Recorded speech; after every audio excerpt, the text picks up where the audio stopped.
David, you haven't spoken with me in a week, but I saw you still posting videos. What happened?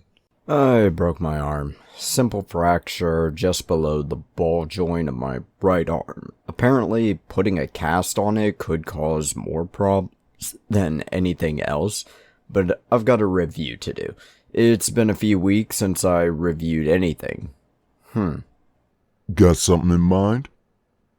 I've been watching a lot of Mad Max lately. What about Atomic Highway? Never heard of it. Neither have I. Let's take a look. Looks like the game was made in 2009 by Radioactive Ape Designs. I don't think this company is still around because the website domain is up for sale, which is unfortunate. You can still buy it from DriveThruRPG, but who does the money go to? Anyway, looking at the table of contents, it has 5 sections, each separated into multiple chapters. The TOC also shows all the pages that the chapters take up, not just a starting page. So it seems odd, but that's not bad. First section is 2 chapters and tells the basics of the game, talking about what an RPG is and the setting itself. I don't know why these need to take up 11 pages, but fine, I guess. Part 2 is the player section, which is where we'll be spending most of our time. It's 8 chapters, starting character creation in the second chapter of this section.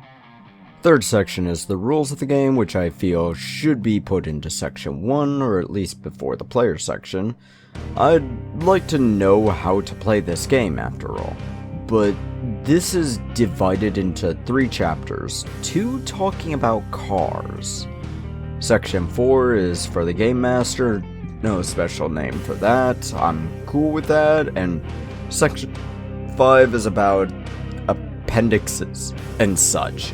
Character and vehicles, it's nice.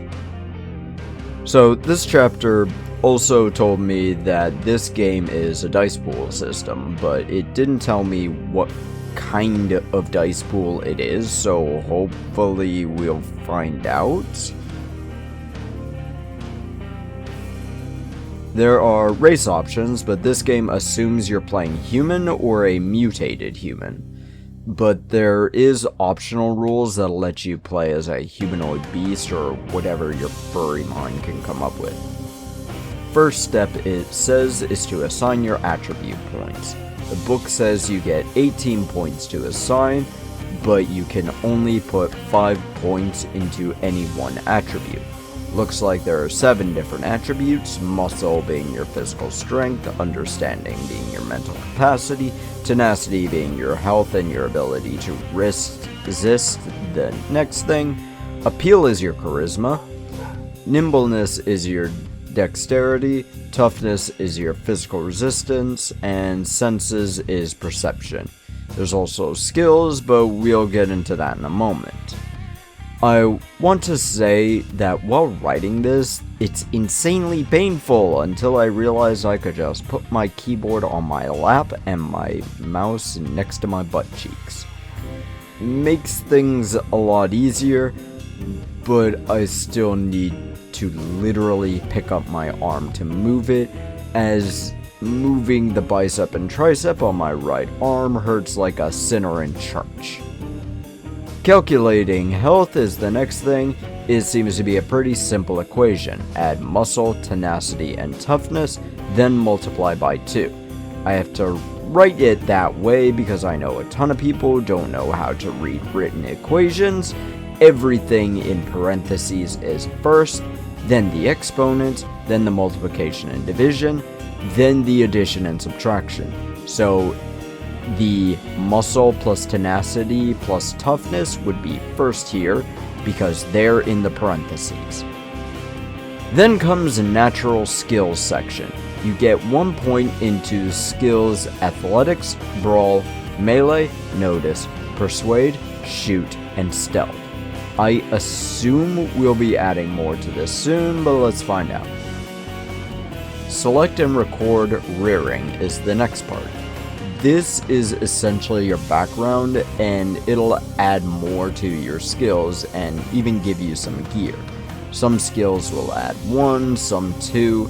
They'll all stack with the basic stuff you started with. Then comes Pursuit.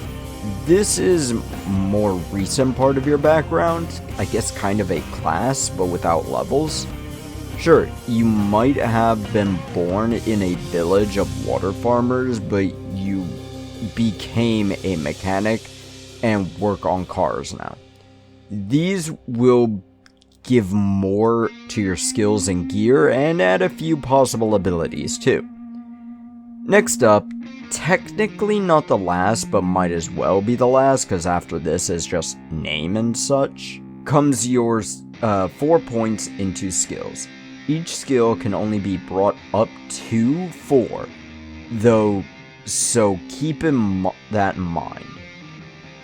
You can get to 5, but nothing can start that high.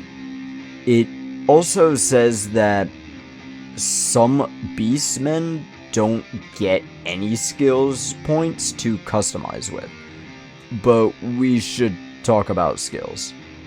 Skills are as follows: Athletics, Boat, Brawl, Criminal, Drive, Heal, Intimidate, Lure, Melee, Notice, Persuade, Pilot, Ride, Scavenge, Shoot, Sleight, Stealth, Survive, Tech, and Zoofinity. Most of these are pretty understandable, though I would have called the last one Husbandry or Nature if I could write it. There's also 7 rearings and 17 pursuits. I could go into them further, but that's 24 things I'd need to go into details. Funny thing is, we're not even done with character creation, because this is a Mad Max style game world. Cars are very important here, but we're getting close to the end of the script, so I'll need to bum rush this if I can. I also skipped a part of the character creation as well. Mutations. There are 2 kinds of mutations: random roll mutants and Trog mutants. If you want to play a mutant, you need to write down as a flaw, and then if you roll for it, you'll have to take a single d6 and roll it. If it lands on 6, find the mutant or psychic mutations table and roll again. If not, you get whatever the die landed on in the mutants table. Trog mutants, however, give very specific set ones. You will choose as your rearing, and you'll get the physical mutations of hypermobile and night vision, but gain the flaws of light sensitivity and muty. You'll also need to roll on the flaw table, which I actually kind of like. That way the flaws actually do something instead of D&D allows me to do and write can't swim in a desert campaign, or doesn't know which of his stories are truth or lie, like me right now. It really doesn't change anything about the game. Meanwhile, this table actually does have actual mechanics. Of course, the flaw rule only applies if you are playing a mutant, and some of the flaws can be brutal, others not so much. With each flaw and mutation, people will look at you with more and more disgust and fear. You can gain mutations as the game progresses, it seems. Skipping a couple of chapters, it seems as though there's a fuel system for the vehicles in this game as well. I don't know how well that works though, given most systems gloss over fuel because it's insane to keep track of.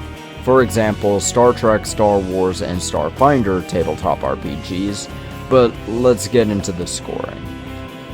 With character creation, I can't really see many flaws. It's an interesting system, I admit, I would like to run, but the company is defunct and Mad Max style settings doesn't appeal to most people.